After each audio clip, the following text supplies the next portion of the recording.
sida aad la wada socotaan somaliland maanta waa laga saaray barnaamijka e-visa oo dadkii waxay dhoofayaan iyagoo aan e-visa qaadan.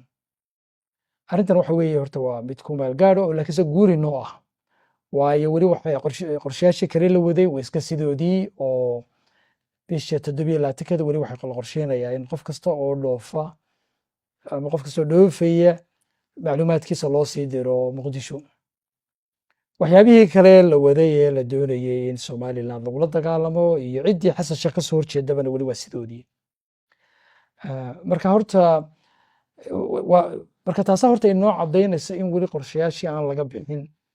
bangigii waxaa soo dhibaataa geystay premier bank ee hagaardamada intaa la geystay inuu weli ku doodayo waxaan waa adeeg iska caadiya. waxaynu ka hadlaynaa waa bangii ku milmay hay-adihii dowladda Muqdisho oo la odhan karo state capture buu sameeyey oo hay-adihii muhiimka qaar baa gacantooda galay iyaga iyo shirkadda Empire Tech Solutions ee qoyska xasan sheekh leeyahay. sidaas lamidan waxay filayeen inay somaliland ka hirgeliyaan oo hay-adaha qaarkood ay ku milmaan ama state capture ay sameeyaan oo gacantooda soo galaan. waa sababtay inoogu soo bandhigeen in somalilandna laga sameeyo e-visa si dadka iyo dowladda la isugu horkeeno. nasi wanaag runtii hay-addii loo soo bandhigay barnaamijka hore way isaga diiday. taasaanaynu kaga badbaadnay in maanta waxaasi ahaado wax dowladdeenuna qayb ka tahay. bangigii waxaa soo dhibaata iyo gaf galay ayaa weli ku doodaya adeegu in iska caadi yahay. maaha adeegu caadi. waxaa kale ku celcelinayaan ay ku doodayaan laanta hargeysa ku taallaa ma aha premier bank oo way ka madax bannaan tahay. taasi lafteeduna waa gaf weyn oo khiyaamadii bankigan hore u sameeyey ee wax qarqarinayay markii horeba xataa muddo badan qaatay in lasoo ogaado in isagu lacagaha ururinayo uun bay qayb ka tahay.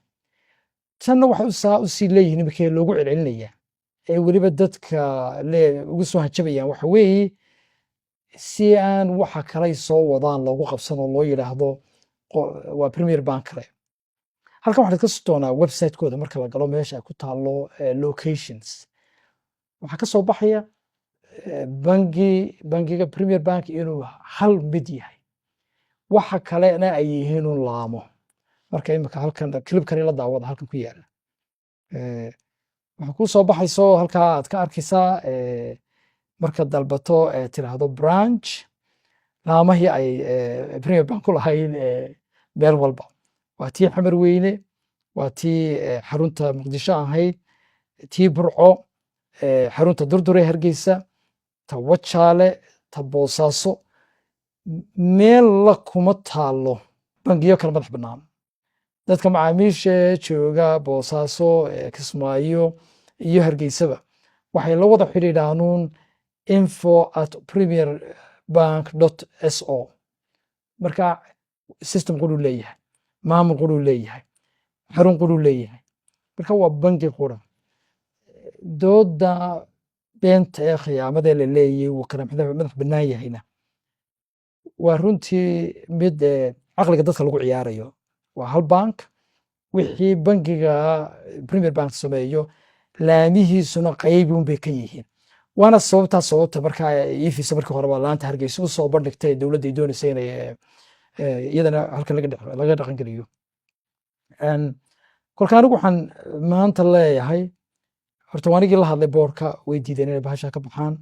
maantana iyadoo dhibaatada intaa lagi dhacday tacadiga intaa lag dadkaa loo geystay 35,000 oo qof xogtoodii dabadda taallo weli way kusii dhegan yihiin. weli waxay doonayaan inay barnaamijka sidiisa u dhaqangeliyaan. baaq hore waxaan u diray dadka mulkiilayaashooda waxay goosteen inay mashruucaasi sii wataan. maanta marka waxaan fariin u dirayaa dadka lacagtu ay u taallo oo aan qabo inaanay xataa macluumaadkooda iyo lacagtoodaba dee aamin noqonaynin inta bangigaasi dagaalkaa ku jiro siyaasadda, inta bangigaasi uu ku milmayo hay-adaha dowladda ee Muqdisho, kuwo kalena uu doonayo inuu sidaasoo kale ku sameeyo. wuxuu bangigaasi ka shaqaynayaa in dadka Soomaaliyeed ee dowladdooda la isku diro si goordhow aan loogu qabsan waxa ay samaynayaan. qof walba waxay doonayaan inay af kaga boodaan.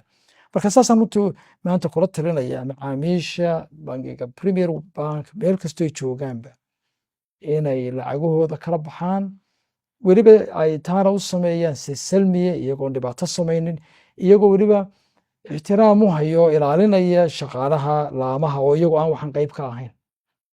Nimanka mas-uuliyiinta ee mulkiilayaasha boardka ayaa go'aan ka qaatay. Taasaan runtii ku talinaya. Arrintaasina socoto ilaa bangigaasi ka baxayo dagaalka uu ku jiro.